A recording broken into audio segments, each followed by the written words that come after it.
नमस्कार दोस्तों, आप सुन रहे हैं महागाथा का अगला अध्याय 31वां अध्याय तारक का स्वर्ग पर आक्रमण। पिछले अध्याय प्रहलाद की पराजय में हमने देखा कैसे प्रहलाद यह समझता है कि भगवान को हराया नहीं जा सकता, केवल जाना जा सकता है। उस अध्याय में अहंकार टूटता है, लेकिन वहीं से एक और बड़ा प्रश्न जन्म लेता है। जब भक्त झुकता है तो असुर और अधिक अकड़ जाता है। प्रहलाद की पराजय के बाद असुरों को यह भ्रम हो जाता है कि देवता अब कमजोर हैं और यहीं से मंच पर प्रवेश होता है तारक का। एक ऐसे असुर जो केवल शक्ति नहीं चाहता, वह सत्ता चाहता है, स्वर्ग की सत्ता। Power does not corrupt, fear does. तो तारक की कहानी इस तरह से है कि तारक अब केवल पृथ्वी तक सीमित नहीं रहता, उसकी दृष्टि ऊपर उठ चुकी है, इंद्रलोक, देवलोक और स्वर्ग तक। वह मानता है कि यदि देवताओं को उनके घर ही में हराया जाए तो सृष्टि में संतुलन हमेशा के लिए टूट जाएगा। तारक की सेना स्वर्ग पर आक्रमण करती है। देवता जो कभी पूज्य थे अब भयभीत हैं। इंद्र, अग्नि, वायु सब अपनी अपनी शक्तियों के बावजूद असहाय नजर आते हैं। क्यों? क्योंकि यह युद्ध सिर्फ अस्त्रों का नहीं है, यह युद्ध है अहंकार बनाम व्यवस्था यानी ऑर्डर का, बल बनाम धर्म का। तारक का विश्वास है माइट इज राइट, लेकिन महागाथा बार बार याद दिलाती है राइट इज माइट। स्वर्ग का पतन एक्चुअली देवताओं की हार नहीं, बल्कि उनके आत्मविश्वास की हार है। तो कहानी शुरू करते हैं, तारक का स्वर्ग पर आक्रमण। सूर्य उदय होने से झिझक रहा था। उसी दिन सूर्य के साथ किसी की तपस्या के 10,000 वर्ष समाप्त होने वाले थे। एक माँ की तपस्या का लक्ष्य पूर्ण होने को था।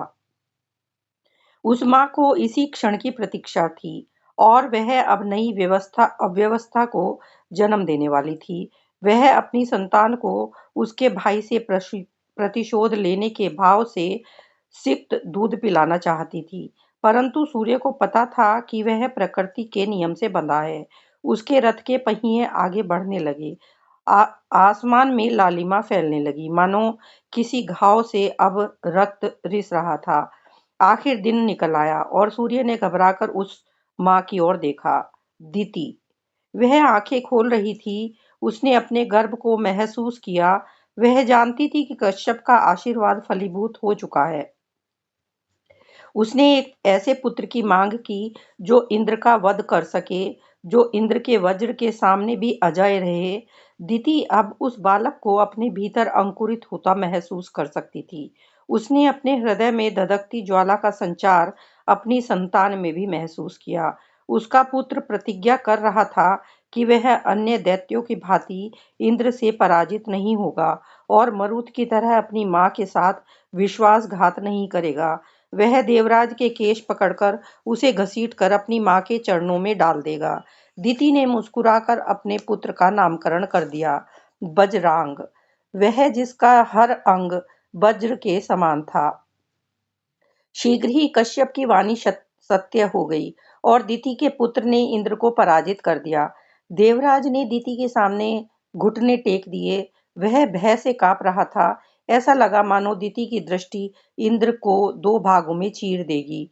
फिर वह बोली, इसका सिर काट दो।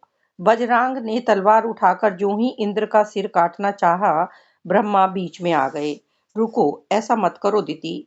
इंद्र देवताओं का राजा है, ब्रह्मांड की कार्य पद्धति का अभिन्न अंग है। इंद्र की मृत्यु से तुम्हें प्रसन्नता हो सकती है, परंतु ब्रह्मांड में भयंकर अव्यवस्था उत्पन्न हो जाएगी।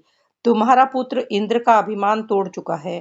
अब उसको जीवन दान दे दिया जाए तो वह और लज्जित महसूस करेगा। हर लोक में इंद्र का अपमान होगा। इससे बुरा दंड क्या हो सकता है? दीति पर कोई प्रभाव नहीं पड़ा, परंतु बजरंग को ब्रह्मा की बात उचित लगी। मैं आपसे मैं आपसे सहमत हूँ। अपमान मृत्यु से अधिक घृणित होता है। यदि हम इंद्र को अपमानित जीवन जीने पर विवश कर सकते हैं, तो इसे मारने की क्या आवश्यकता है परमपिता? मैं आपकी आज्ञा का पालन करूँगा। बजरांग से प्रसन्न होकर ब्रह्मा ने उसके लिए बजरांगी नाम एक सुंदर स्त्री की रचना की। दोनों का विवाह हो गया। फिर बजरांग तपस्या करने वन में चला गया। अपने पति की भक्ति देखकर बजरांगी ने भी अपने पति को लौटकर आने तक ध्यान करने का निर्णय किया। उन दोनों की धर्मपरायणता ने सबको अचंभित कर दिया। इंद्र को छोड़कर सभी विस्मित थे। देवराज अब भी अपनी पराजय से पीड़ित था। उसने प्रतिशोध लेने के लिए बजरांगी को निशाना बनाया। वह एक सर्प का रूप धारण करके बजरांगी के पास पहुंचा और उसे अनेक बार डस लिया, परंतु ब्रह्मा की कृपा से बजरांगी बच गई। इंद्र का यह प्रयास विफल हो गया और उसने बजरांगी पर वर्षा करने के लिए मेघों का आह्वान किया। मूसलाधार वर्षा हुई, किंतु ध्यान में बैठी बजरांगी वर्षा को सहन करती रही। जब बजरांग लौटकर आया तो उसने देखा उसकी पत्नी पूरी तरह भीग चुकी थी और उसकी मां क्रोधाग्नि में जल रही थी। तुमने अपने भीतर के दैत्य को शांत कर लिया और उदारता अपनाई, दीति ने चीख कर कहा। परंतु तुम्हारे किए का दुष्परिणाम बजरांगी को भुगतना पड़ रहा है।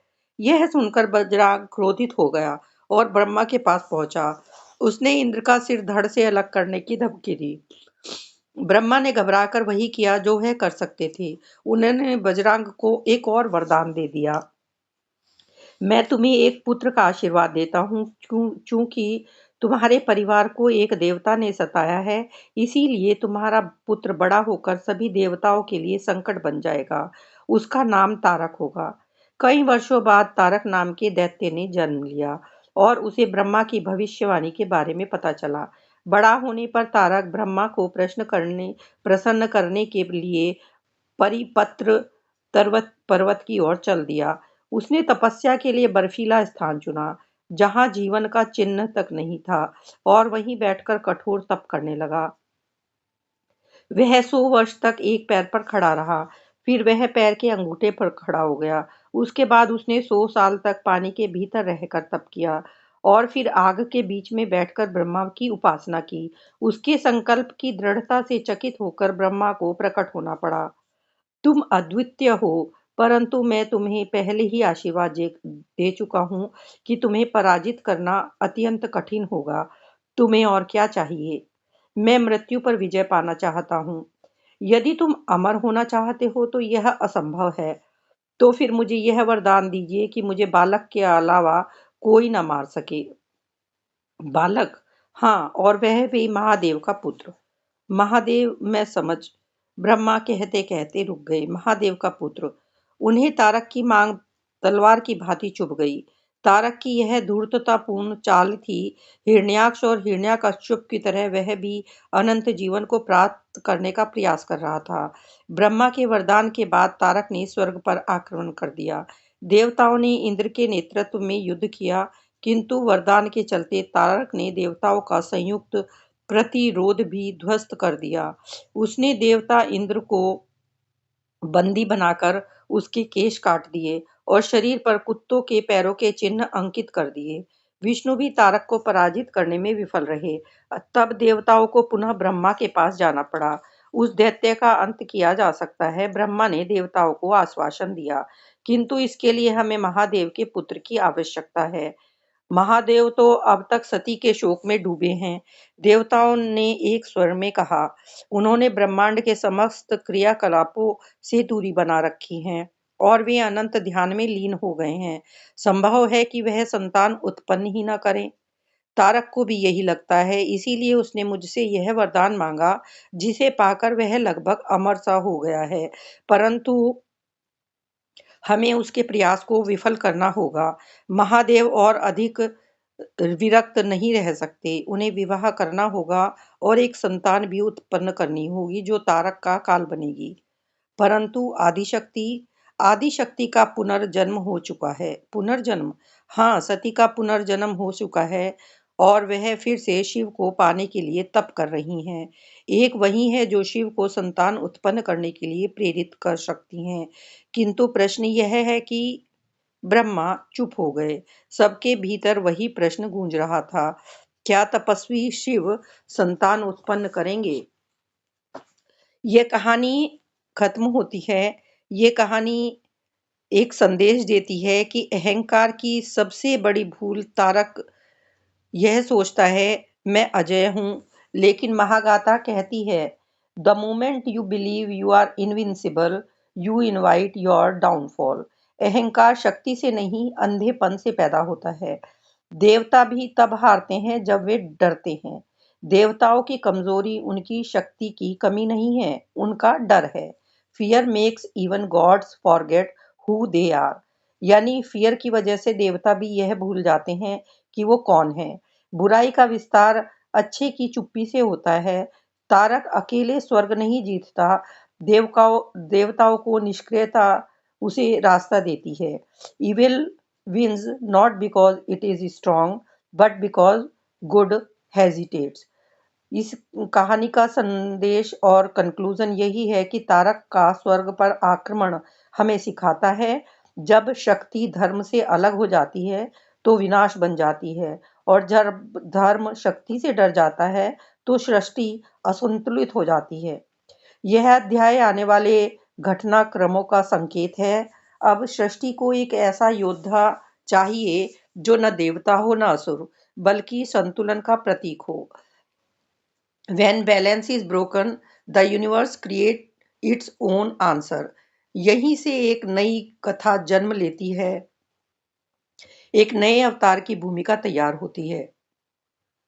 महागाथा केवल कथा नहीं है, यह हमारे भीतर चल रहे युद्धों की कहानियां हैं। Because mythology is not about the past, it is about us। तो मिलते हैं एक नई कहानी के साथ अगले चैप्टर में। Thank you so much.